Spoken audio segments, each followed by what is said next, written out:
Nuestro podcast semanal Cienciacional. Estamos muy contentos de nuevamente compartir con ustedes este espacio y, como siempre, en el sí, pues compartir los temas de investigación científica que estamos trabajando y también algunos que no trabajamos directamente, pero que pues nos gusta compartir con las personas que nos están viendo. Sean bienvenidos. En esta siguiente media hora vamos a estar platicando acerca de un tema muy interesante que más adelante les vamos a introducir. Les recordamos, mi nombre es Julio Domínguez, pertenezco al Centro de Investigación Científica de Yucatán, mejor conocido como CICI, y pues voy a estarles acompañando en este episodio del podcast Cienciacional. Agradecemos, por supuesto, a la Quimbomba Radio que nos permite esta plataforma para poder tener una comunicación con todo el público que nos escucha y que nos ve y poder compartir la ciencia, que es algo que nosotros disfrutamos mucho en el CICI. Y pues muy bien, el día de hoy pues quisiera yo presentar a nuestra invitada de esta semana, que es investigadora de la Unidad de Recursos Naturales y pues que hoy nos va a platicar un tema de la enseñanza de las ciencias en la era de la inteligencia artificial. Entonces le damos la más cordial bienvenida a nuestra invitada, la doctora Patricia Rivera Pérez, quien es investigadora de la Unidad de Recursos Naturales. ¿Cómo estás, Patricia? Bienvenida. Muy bien, muchas gracias por invitarme. Espero que aprendamos todos algo de la inteligencia artificial. Muy bien, nosotros estamos también muy ansiosos de conocer más sobre este tema que pues está mucho en tendencia. Entonces, la verdad es que siempre está bien estar aprendiendo y mantenernos actualizados y el día de hoy pues qué padre tener la oportunidad de platicar contigo. Y bueno, vamos a iniciar nuestra sección, la primera parte que es ¿quién es ella? ¿Quién es nuestra invitada? Platícanos acerca de ti, cómo surgió tu interés por las ciencias, a qué te dedicas, pues una parte introductoria para que podamos conocerte. Yo, mi familia es de Oaxaca Ujú. y yo crecí en la Ciudad de México, pero pues íbamos a Oaxaca todo el tiempo a explorar. O sea, bueno, mis papás iban a hacer otras cosas, pero me dejaban explorar y ver todo tipo de animales y plantas. Mis bisabuelos, que además pues se mantenían en muy buena forma cuando yo era niña, me llevaban con ellos a darle de comer a los puercos y me contaban pues cómo es que observando la forma de las nubes podían predecir si iba a llover, si iba a caer granizo. Me contaban historias de las estrellas. Entonces pues tuve toda esta oportunidad de ver la naturaleza de primera mano y en la escuela tuve maestras excelentes también de ciencias naturales, de biología, que siempre me dejaron ser curiosa y hacer preguntas, y eso pues me llevó finalmente a estudiar biología. Yo soy bióloga y me especialicé en biología de plantas, en evolución de las plantas, pero la verdad es que fue una decisión muy difícil porque me gustaban todos los campos de la biología, ¿no? Desde los animales, así como las neurociencias, de todo. Entonces, pues justamente como para ir probando un poco de todo, hice un servicio social en una colección de animales y aprendí muchísimo de cómo es que los alumnos aprenden sobre los animales y también pues de los mismos animales, ¿no? Tipos de insectos, de vertebrados, mamíferos, etcétera. Y a partir de ahí, pues seguí con mi posgrado en ciencias, hice una maestría y un doctorado en la UNAM en ciencias biológicas, y ahí me especialicé en la evolución de las plantas, como te digo, y lo que yo procuro hacer es reconstruir las relaciones de parentesco entre las plantas, o sea, como hacer un árbol genealógico, como de, bueno, estos son tus papás y estos son tus abuelitos, pero a gran escala para todas las plantas. Y necesito integrar muchas fuentes de información a esta investigación, o sea, más o menos como la forma que tienen los fósiles, como dónde cabría en este árbol genealógico, la edad que tienen los fósiles, en qué momento ocurrieron ciertos eventos que pudieron llevar a que unas plantas aparecieran o desaparecieran de la tierra, o sea, que se extinguieran. Todo eso se integra a modelos matemáticos que te ayudan a predecir, o más bien como a inferir cómo pudo haber sido la historia de las plantas. Y pues fue a partir de ahí que surgió un poco mi interés por la inteligencia artificial, porque hay algoritmos que te permiten empezar a explorar todas las posibilidades a partir de los modelos matemáticos que creas y a partir de la forma que tienen actualmente las plantas.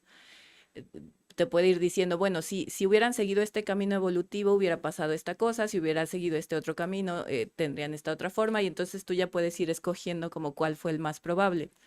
Y eso tiene aplicaciones mucho más avanzadas, pero también mucho más sencillas. Ahora hay unas apps para el teléfono celular que tú tomas la foto de tu planta y te dice, pues le falta tal nutriente o hay que regarla tantas veces a la semana solo con tomar la foto, ¿no? Y eso todo tiene detrás un algoritmo basado en inteligencia artificial.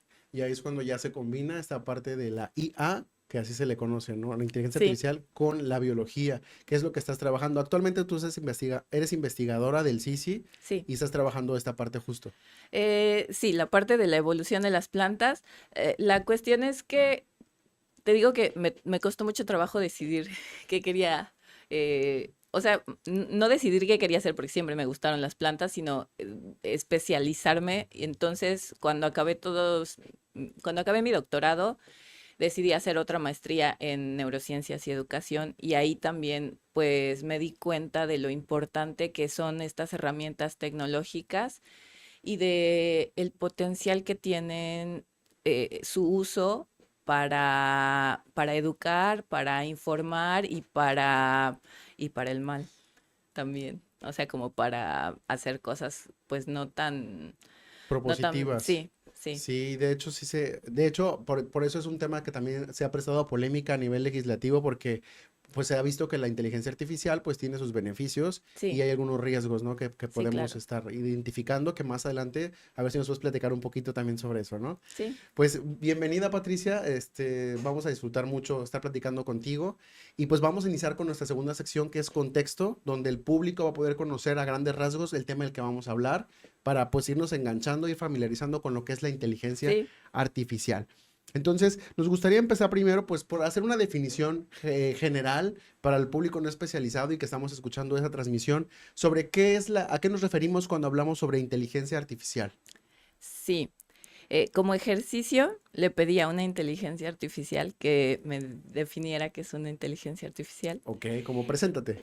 Sí, y me dio esta definición, te la voy a leer. Sí. La inteligencia artificial es la capacidad de las máquinas para realizar tareas que normalmente requieren inteligencia humana, como aprender, razonar y tomar decisiones. Se basa en algoritmos complejos que pueden procesar grandes cantidades de datos y patrones para identificar tendencias, predecir resultados y realizar acciones de forma autónoma.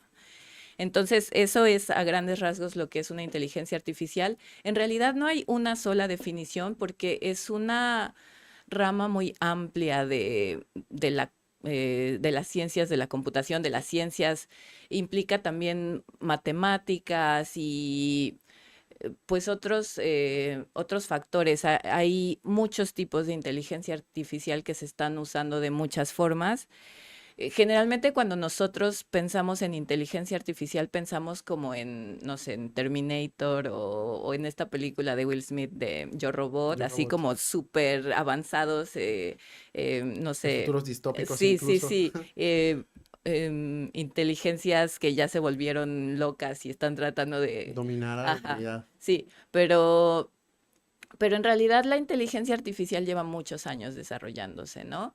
En los 50, Alan Turing propuso en un artículo que probablemente podría existir un algoritmo que jugara ajedrez, solo jugar ajedrez, ¿no? Y en la actualidad ya tenemos máquinas que son capaces de jugar ajedrez a nivel profesional y que le han ganado a los maestros del ajedrez, ¿no? Entonces, es algo que se lleva desarrollando pues desde hace mucho y como te digo, es algo cotidiano. O sea, este ejemplo que te di de la app que le tomas las fotos y te dice si la planta necesita agua o sol o cualquier otro nutriente, es un ejemplo chiquito, pero en realidad están, por ejemplo, los chatbots de la CFE, ¿no? Así como de, ay, quiero poner una queja y te dice pica aquí y entonces tú le picas y te dice como, hola, soy el asistente, no sé qué, ese es una inteligencia artificial. Igual cuando entras a una página y quieres comprar un producto y te dice aquí como, ay, el asistente 24 horas es una inteligencia artificial, no hay una persona ahí 24 horas sentada, sino que ya es un algoritmo que fue entrenado para sonar como humano, para parecer humano y que te contesta como si fuera una persona, Claro, pero tiene un rango limitado de respuestas. claro, y se alimentan pues de alguna información que fue previamente programada, ya sea de Sí, internet o de un cerebro sí, diseñado para ese robot, ¿no? Por sí. así decirlo. Oye, Patricia, está muy interesante sobre todo el hecho de que no es nuevo como tal la inteligencia artificial. Si ya nos remontamos a la época de Turing, pues ya fue hace varias décadas, ¿no? Entonces, es más bien yo creo que lo novedoso es el surgimiento, el auge más bien que está teniendo la aplicación, ¿no? Sí. Oye, hablando de aplicaciones, ¿qué otras aplicaciones se están utilizando hoy en día para el tema de la inteligencia artificial? O sea, podríamos hablar de esto por horas, ¿eh? Hay, por ejemplo, el, el famoso Mars Rover, el robotito este que fueron que enviaron a Marte para explorar el planeta, Ah, sí. tiene integrada un algoritmo de inteligencia artificial que le permite tomar decisiones. O sea, si se cae en un hoyo, no tiene que esperar como a mandar una señal de auxilio y que alguien en la Tierra diga qué tiene que hacer. Él solito puede tomar decisiones para, o sea, desde las cosas de exploración del universo para ver las imágenes de los satélites y tratar de ver como de, ah, pues esto es una galaxia o esto es una estrella, no sé qué. Todo eso también tiene aplicaciones de inteligencia artificial y pues hay cosas más sencillas, ¿no? En el comercio, en estas famosas apps de aprendizaje de lenguajes, o sea, el Duolingo y estas Ujú. cosas también tienen componentes de inteligencia artificial.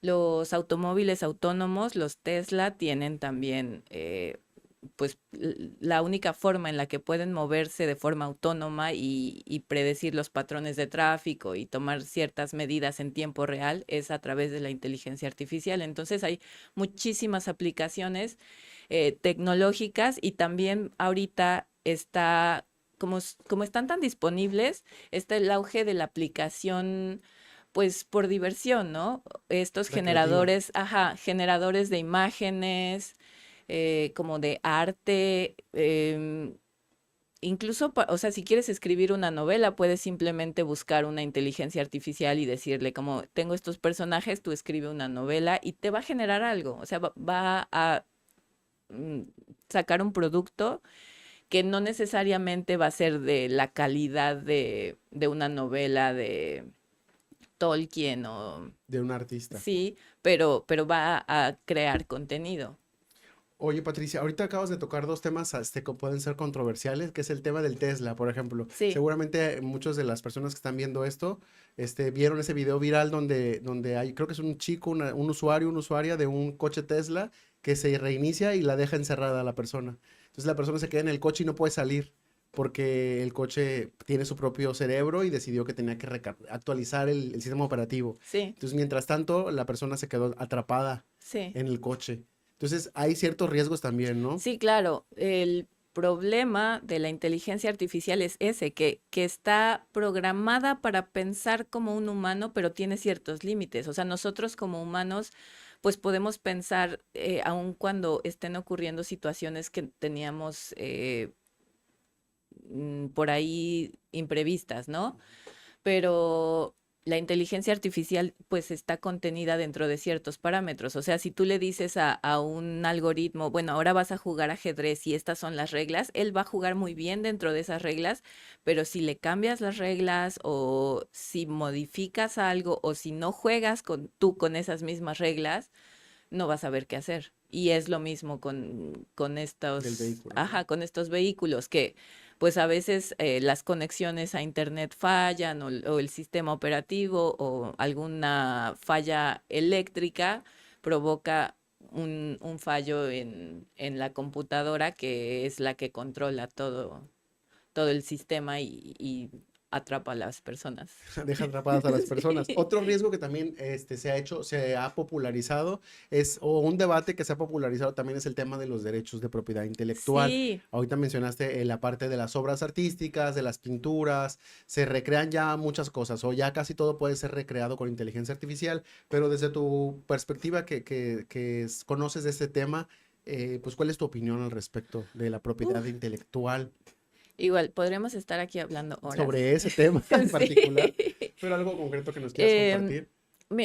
o sea, podría darles muchos ejemplos, ¿no? O sea, el más reciente, que es un poco más conocido, es el de la huelga de escritores en Hollywood del año pasado, que principalmente se fueron a huelga porque los estudios estaban empezando a utilizar inteligencia artificial para crear guiones y en vez de contratar a un escritor para que trabaje un guión y pagarle por ese trabajo, lo único que hacían era decirle, bueno, está esto que ya hice yo con ChatGPT y ahora nada más arréglalo. Entonces, en vez de pagarle meses de trabajo, le pagaban horas y pues para los estudios era como muchísimo más barato y por eso los escritores se fueron a huelga. Entonces, si hay un riesgo en el uso de inteligencias artificiales, pero también yo creo que nosotros tenemos mucho poder en eso. O sea, si yo te digo, te voy a poner una película muy genérica, con, no sé, una película romántica genérica con fulanita y sutanito y tiene este guión que ya conoces, pues a lo mejor no te va a llamar la atención ir a verla, pero si alguien que tiene una visión artística, algo que decir, presenta un guión y hace una película en la que pone su corazón, pues eso a lo mejor sí te va a interesar, ¿no? Y es parte de por qué también los estudios cinematográficos ahorita están en crisis, porque están sacando películas como muy genéricas, muy genéricas, muy genéricas, como hechas con una fórmula, y las películas que está yendo a ver la gente, como esta de todo en todas partes al mismo tiempo, que no es algo que puedas escribir con inteligencia artificial, porque es algo muy humano. Entonces lo que estamos buscando no es una historia rosa sin corazón, sino que estamos buscando conexiones. Historias que Ajá, conecten con los seres claro, humanos, las emociones. sí.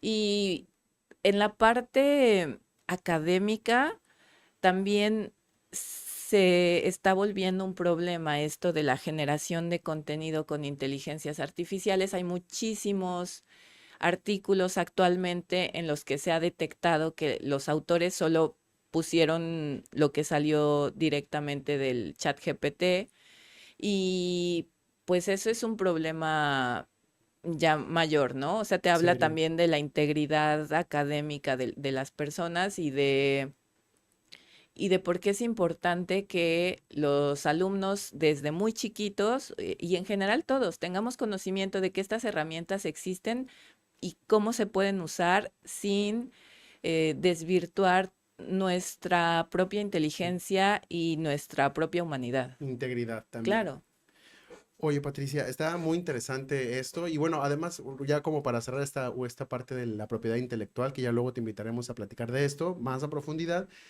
además yo creo que la inteligencia artificial necesita que haya, o sea, nunca desplazaría al ser humano, ¿no? Porque es algo un riesgo que se dice así de que podría desplazar al humano, porque si no, ¿quién va a hacer la inteligencia artificial? O sea, la inteligencia artificial se alimenta de información generada por los humanos. Si ya no hay humanos, sí. pues ya no habría tampoco inteligencia. Sí, em, uno de los mayores riesgos que la gente percibe con la inteligencia artificial es que van a perderse empleos como de, no sé, telefonistas o en los call centers, que ya todo va a ser mediante inteligencia artificial, porque incluso se pueden generar voces, generar avatares y te hace pensar que estás hablando con una persona. Pero si tú has usado uno de estos chatbots, por ejemplo, el de Telmex, que yo usé Ujú. recientemente, es imposible. O sea, Detectas de inmediato. necesitas, si tú necesitas que te resuelvan un problema particular y estás peleándote con el chatbot, acabas muy frustrado. O sea, hay cosas que necesitan ser De interacción humana. hechas en persona con otro humano, porque la inteligencia artificial de nuevo es una caja muy, muy chiquita y la inteligencia humana o el potencial de la inteligencia humana es ilimitado. Y todo lo que nos falta por descubrir, como en aquella gran película de Lucy, ¿la Sí, llegaste a ver? sí, Oye, Patricia, pues muy interesante. Vamos a pasar ahora al meollo del asunto antes que nos acabe el tiempo. sí. Ya con el público que nos escucha ya supo un poco acerca de este concepto que la propia IA nos ha dado. Ya estuvimos platicando un poco de los riesgos, de los alcances, aplicaciones, pero justamente nos gustaría platicar de cómo la inteligencia artificial puede ser utilizada de manera propositiva en el ámbito de enseñanza de las ciencias y del aprendizaje también. ¿Nos puedes contar un poco aquí cómo antes era la enseñanza y cómo ahora se ha transformado con la incursión de nuevas aplicaciones, de nuevos estrategias también que los profesores ahora tienen de poder utilizar esas tecnologías para tener contacto con los estudiantes? Sí, yo creo que la educación en general siempre está transformándose. Tú te podrás acordar a lo mejor de que en la primaria, y todavía se acostumbra, que los niños tengan que memorizar las tablas de multiplicar y te hacen examen de las tablas de multiplicar y en tu casa todo el mundo te está preguntando todo el día las tablas de multiplicar.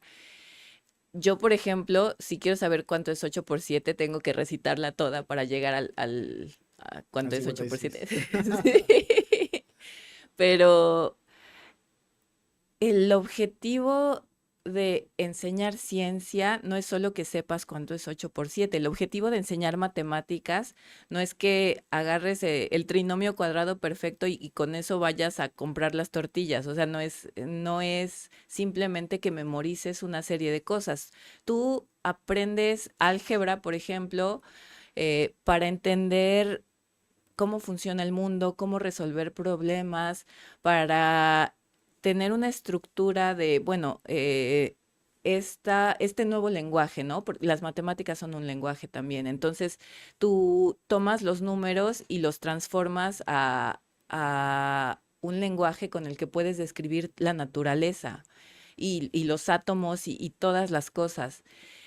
Tú aprendes matemáticas para desarrollar también una serie de mm, mecanismos como de resiliencia, de tolerancia a la frustración, de cooperación. Es una serie de cosas que no tienen solo que ver con la ciencia o con las matemáticas en este ejemplo, sino con cómo entiendes el mundo a través de la ciencia. Entonces, el aprender ciencia te da la capacidad de ir desarrollando el pensamiento crítico y de ir también apreciando el mundo que te rodea, porque una vez que empiezas a observar los pequeños cambios, que empiezas a registrar, pues ahorita baja un poco la temperatura, creo que entonces significa que va a llover, todo eso va sumando también a cómo interactúas tú con el mundo.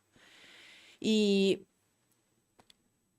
ha habido como muchas revoluciones en la educación, ¿no? O sea, por ejemplo, volviendo a lo de las tablas de multiplicar, los maestros decían, como es que tienes que aprendértelas de memoria porque nunca vas a andar por la calle con una calculadora en el bolsillo, pero ahora andamos todos con una calculadora y con una mini computadora en el bolsillo, ¿no? O sea, hay gente que prefiere dejar ir su carro o al perro o al novio El que teléfono. dejar ir al teléfono, ¿no? Es súper importante. Entonces, pues se trata de utilizar todas las tecnologías, las calculadoras, las computadoras, la inteligencia artificial como herramientas para explorar el mundo, no como herramientas para limitar nuestra interacción con el mundo. Claro. Oye, Patricia, y ahorita que estamos ya de lleno en la parte del aprendizaje, del ámbito educativo, existen ya algunas plataformas, algunas aplicaciones que tú pudieras ejemplificarnos respecto a la aplicación con estudiantes. Sí, y hay de todo tipo. Te digo que yo podría hablar de esto por horas, por eso voy a dar un curso. Sí, oye, ¿cuándo es el curso Es en agosto. La última semana no, la primera semana de agosto, algo así. no me Bueno, acuerdo. invitamos Está... al público a que se Sí, inscriba. Les puedes dar el correo de contacto, es econtinua@sisi.mx. sí, O si no, pueden llamar al 942-8330, la extensión 111 con Mauricio Alvarado. Y ahí usted pregunte por el curso de inteligencia artificial que va a dar la doctora Patricia y se registra. Están costos muy accesibles, así sí, que les invitamos a que se registren ahí. Les recordamos econtinua@sisi.mx. sí. Pero volviendo al tema, hay todo tipo de herramientas de inteligencia artificial. Para los profesores, por ejemplo, hay plataformas especializadas para que tú puedas hacer un plan de clase, que te sugieren herramientas didácticas que puedes usar. Tú le puedes decir como, bueno, tengo hojas de colores y tijeras, ayúdame a planear una actividad y no siempre son buenas, o sea, esa es la desventaja de la inteligencia artificial, de nuevo, sus limitaciones, pero te pueden dar ideas, ¿no? De ahí yo he sacado muchísimas ideas para las clases que yo doy, para los cursos que doy de divulgación para niños pequeños que también me pueden servir después para los alumnos de posgrado, ¿no? Entonces, pues depende de los profesores el ir mm, modificando y manipulando estas sugerencias que te da la inteligencia artificial para ponerlo en práctica. Hay unas, o sea, en específico de estas para profesores, las que yo he usado más se llaman EduAid y Magic School, pero hay muchísimas, muchísimas. Esas dos son gratis, o bueno, tienen alguna versión gratis y funcionan más o menos en español. Para alumnos, por ejemplo, están pues las clásicas de idiomas, el Duolingo. Hay una cosa que se llama Squirrel, ajá, Squirrel AI, como ardilla. Ujú. Y también es para aprender idiomas, sí, cualquier clase de idioma. Hay algunas herramientas que ya incluso están en apps para aprender, por ejemplo, sobre biología de plantas. Entonces, pues depende del interés que tengan las personas, es lo que pueden usar. Y si están buscando un sitio para empezar a explorar las inteligencias artificiales, la inteligencia de Google, Gemini o ChatGPT, la versión gratuita, Son son súper opciones buenas, son muy, muy fáciles de usar, muy intuitivas. intuitivas y es un buen punto para empezar a explorar qué pasa con esta tecnología. Oye, Patricia, ¿y cuáles son las ventajas que podría representar a nivel de los profesores, por ejemplo? O para los estudiantes también, ¿qué ventajas tiene poder estar interactuando, usando esas aplicaciones o esas tecnologías con fines de aprender o de enseñar? Bueno, la ventaja para los estudiantes, por ejemplo, y esto se ha publicado en artículos científicos, es que muchas veces algunos estudiantes que suelen ser más reservados o más tímidos o que tienen miedo de preguntar en clase pueden buscar respuestas en ChatGPT y es algo tan sencillo como decirle, bueno, tú eres mi profesor de, no sé, bioquímica y estamos viendo el tema del ciclo de Krebs, por favor explícame esta parte que no entiendo, ¿no? O explícamelo con términos sencillos, o explícalo para un niño de 5 años. Entonces puedes ir ajustando tus criterios para que te vaya dando explicaciones sencillas y a partir de ese conocimiento que tú vayas construyendo, pues puedes ir buscando en los libros y ya acercarte a tu profesor con preguntas más Más concretas, concretas. ya sin tanta pena como de, ay, es que me perdí completamente, Sí, ¿no? eso pasa que luego por pena no preguntamos, ¿no? Sí, sí. Y para los profesores es una herramienta porque, pues, no podemos hacer todo, ¿no? O sea, queremos tener sí los planes de clase, pero dar la clase bonita, pero hacer el material didáctico y muchas veces tenemos que Y en hacer los todo, tiempos que sí, marca el plan sí, educativo, sí, ¿no? tenemos que hacer todo al mismo tiempo, entonces a lo mejor si usas una herramienta de inteligencia artificial puedes delegar las partes más em, automáticas del trabajo, como la planeación y escribir el objetivo, no sé qué, y pues sí, estas cosas un poco más administrativas las puedes delegar a la inteligencia artificial, siempre revisando, por supuesto, tú con tu inteligencia humana Ujú, tu criterio, y, ¿no? y pues dedicarte ya a lo que te gusta, ¿no? A dar la clase, a planear tu material didáctico, el contenido, etcétera. Muy bien. Ya nos estamos acercando a la recta final de este programa, pero antes de eso nos gustaría que nos respondieras dos preguntas. La primera es, ¿cuáles son los retos que enfrentamos, no solo como profesores o como estudiantes, sino a lo mejor como sociedad, a hacer frente o a poder estar ya trabajando, interactuando, que si bien ya lo hacemos desde los chats de Telmex, los chats de CFE, los chats de todos los servicios, ¿no? Sí. Los chatbots que son inteligencia artificial, las aplicaciones móviles que tenemos en el teléfono, pero seguramente van a llegar novedades en esta de tecnologías y cada vez vamos a trabajar o vivir más con ellas. ¿Cuáles son los retos que hay que tener muy, muy presentes? Bueno, tenemos siempre que tener una visión crítica de las herramientas y utilizarlas como eso, como herramientas y no como sustitutos de la inteligencia humana, ¿no? Em, el chat GPT es súper útil, pero tiene limitaciones. Muchas veces la información que te da no está verificada.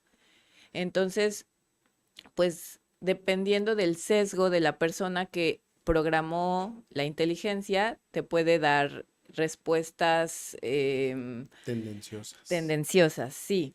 Em, es curioso porque, por ejemplo, si tú haces preguntas a la misma inteligencia en inglés o en español, las respuestas que te puede dar pueden variar dependiendo de si estás preguntando desde, no sé, Argentina o México o China. O sea, eh, hay un sesgo porque es un producto humano y los humanos tenemos sesgos también.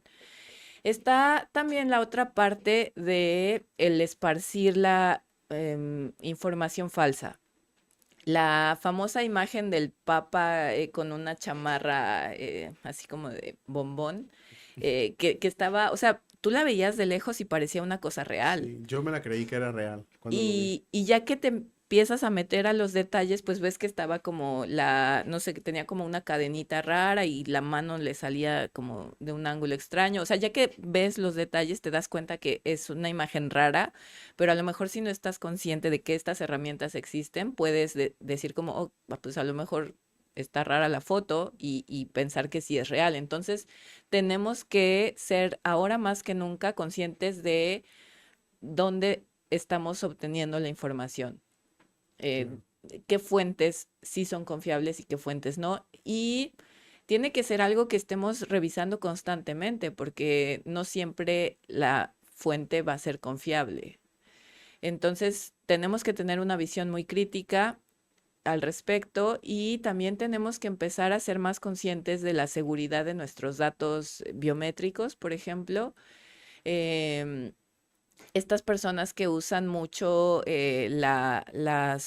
los filtros estos como de, ay, para que te veas como una pintura renacentista o para que te veas, no sé, como un personaje de Harry Potter, como Los cosas. embellecedores, ¿no? Sí, También que tienen. claro. Todo esto también está alimentado con inteligencia artificial y tú, por mucho que pongas en Facebook como de no doy autorización, eso no tiene ningún valor legal. Entonces, tú estás dando permiso al usar esas herramientas de que tu imagen se use para entrenar inteligencias artificiales y para quién sabe qué más. Los famosos deepfakes, que son imágenes, bueno, es un programa, haz de cuenta como una máscara digital que en tiempo real te permite simular que eres otra persona. Entonces, yo podría usar un deepfake ahorita para hacer como que soy, no sé, Scarlett Johansson, ¿no? Y entonces te estás entrevistando a Scarlett Johansson. Está muy bueno eso para mi currículum. Sí. Entonces, eso también es algo que la gente no está consciente y empieza a compartir esta clase de cosas como si fueran reales. Tenemos que ser muy críticos. Y un problema como ya más aterrizado, como a las redes sociales, por ejemplo, es que muchas veces hay cuentas de redes sociales de Instagram, de Facebook, que usan imágenes creadas con inteligencia artificial o deepfakes para tener perfiles que parecen más o menos reales y estafar a las personas, pedirte dinero prestado, entablar una relación y pues sabe Dios qué más, ¿no? Claro, hasta vender viajes. O sea, Sí, casos ha habido muchos de esos, sí, ¿eh? muchísimo. Entonces, sí tenemos que ser muy cuidadosos y pues también están como otros retos que no son tan evidentes, pero existen ahí. Hay un estudio que dice que una conversación con ChatGPT, una sola conversación con ChatGPT, gasta medio litro de agua. ¿Por qué? Porque las computadoras en las que están almacenados todos estos algoritmos necesitan estar enfriándose constantemente y para eso utilizan líquidos y el agua es uno de esos líquidos. Entonces, el, imagínate medio litro de agua por cada persona en el planeta que está consultando ChatGPT todos los días, todas las horas, es muchísima agua. Entonces hay efectos del uso de las inteligencias artificiales sobre el planeta que no estamos considerando cuando estamos jugando a preguntar así como de, ay, ahora escribe una historia sobre un gato, ¿no? Entonces también tenemos que ser muy conscientes de cómo estamos usando eso y cómo eso está afectando al planeta. Oye, este último dato que nos compartes, Patricia, creo que es un llamado de atención a todos nuestros seguidores que nos están viendo a que usemos con responsabilidad, por un lado, por lo que nos planteaste acerca de los riesgos, ¿no? De utilizar las inteligencias artificiales, de autorizar sin querer o sin darnos cuenta el uso de nuestra propia imagen, datos biométricos y demás. Y por otro lado, ser conscientes de que también se está generando un impacto, una huella de carbono en el uso de estas tecnologías que al final impactan en deteriorando el planeta, ¿no? Entonces hay que ser muy conscientes, hacer un uso, pues, con medición, un uso inteligente de estas tecnologías. Y bien, la última pregunta, nos queda como un minuto nada más, de preguntarte, Patricia, nada más tu opinión respecto a la estigmatización que se le ha dado a las inteligencias artificiales. Normalmente la gente se va por la parte negativa. Yo en un principio era escéptica del uso de la inteligencia artificial hasta, en particular en la educación, porque pues uno tiene miedo de que los estudiantes usen la inteligencia artificial para engañar, ¿no? Para contestar el examen, para no hacer la tarea, pero bien usada es una excelente herramienta en general para la vida y para la educación es buenísima. O sea, puedes a ayudarte de la inteligencia artificial para enseñarle a los alumnos a explorar el mundo y también para ir desarrollando su pensamiento crítico. Muy bien. Pues Patricia, de esta manera damos por finalizado nuestro episodio de hoy. Agradecemos mucho a todas las personas que nos estuvieron siguiendo a través de la Quimbomba Radio, en la transmisión en Facebook y también en la retransmisión que hacemos en @Sisi Oficial, en la cuenta oficial del Sisi. Muchísimas gracias, nos vemos la próxima semana, como siempre, a las 4 de la tarde, con otro tema muy interesante. De una vez les adelanto, el próximo episodio vamos a hablar sobre la transferencia de las tecnologías. Va a estar interesante, marketing, transferencia de tecnologías. Entonces, espero que nos puedan acompañar para hablar sobre este. Les recuerdo, mi nombre es Julio Domínguez, pertenezco al Centro de Investigación Científica de Yucatán y fue un gusto estar con ustedes a través de la Quimbomba Radio para compartir un tema de inteligencia artificial junto con la doctora Patricia. Muchísimas gracias, nos vemos en la siguiente emisión. Chao.